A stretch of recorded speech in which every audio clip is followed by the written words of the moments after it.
Allegheny County is home to the second largest population of older adults in America. Because of this, our community is a vulnerable target for cyber criminals hunting for their next victim. Protecting you is our #1 priority. During my tenure as district attorney, our team of senior justice advocates has prevented over $35 million of fraud by educating and encouraging people to take the right steps. Together, we've shown throughout Allegheny County, with the right support, we know how to take care of ourselves. To expand our efforts, we have partnered with the Housing Authority of Pittsburgh to make sure you're prepared to spot the red flags and know the best practices to protect yourself from becoming a victim of fraud. Came up with my phone that was Key Bank, and that's where I got a little nervous at. He sounded professional. It made me think there was something going on with my banking, and he asked me to get gift cards. They collected that money, and I was out a couple of $100. I'm in different organizations, so I don't know a lot of the telephone numbers. They're not always in my contacts. The area code was familiar, and probably I was sitting there waiting on a call anyway. Once they start talking, they address me as if they knew me by using my first name, and then the fraud started. I felt a little angry, upset, felt stupid. Frustrating, a little angry. I would know what to do the next time. I would call the police and call my financial. First thing, I'm gonna call my bank. It's hard to try to give advice because, like I said, people will have to answer their phones for various different reasons. But even with seniors, they go to different types of doctors and they have to give them their telephone numbers. So you don't remember those telephone numbers, and when the call comes in, you just answer because you might think is real and important. Scammers are everywhere.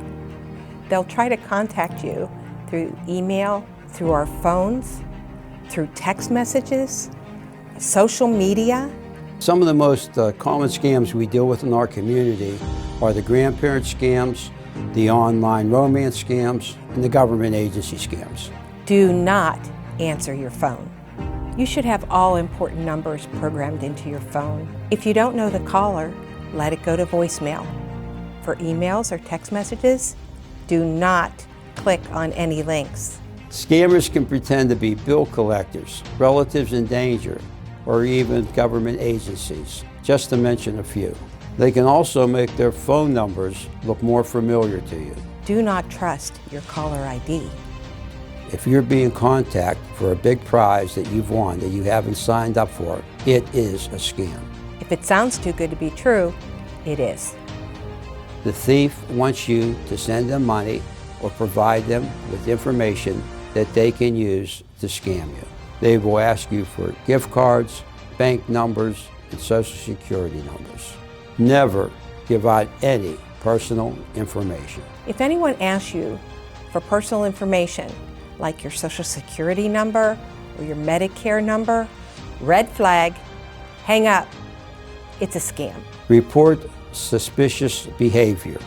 If you believe you've been the victim of fraud or scam, report it.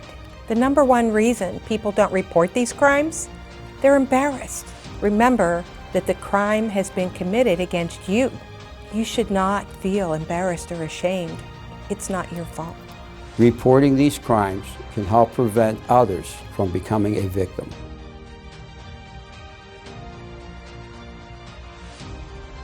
The first step, if you've become a victim, call 911. The police are used to taking the report.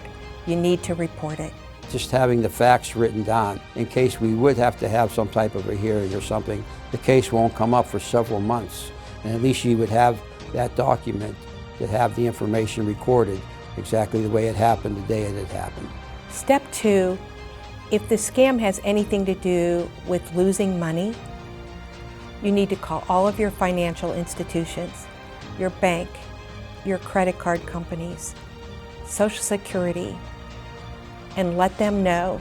The next step would be to call one of the credit bureaus and report to them, and they can put an alert or a freeze so that no one can use your personal information to open another account. These institutions also usually have their own fraud departments. If you make them aware, they'll be able to help you with your situation you're involved in. If it's somebody you know has taken advantage of you or have scammed you, Protective Services would be a good number to call. There are reports every month I get where, there's some type of financial abuse, and it's from a family member or a friend, and that's the sad part about this type of abuse. It's better to be suspicious and safe than sorry and scammed. You can prevent fraud by not becoming a victim. If you or someone you know is a victim of a scam or fraud, contact the Allegheny County District Attorney's Office to be connected to one of our senior justice advocates.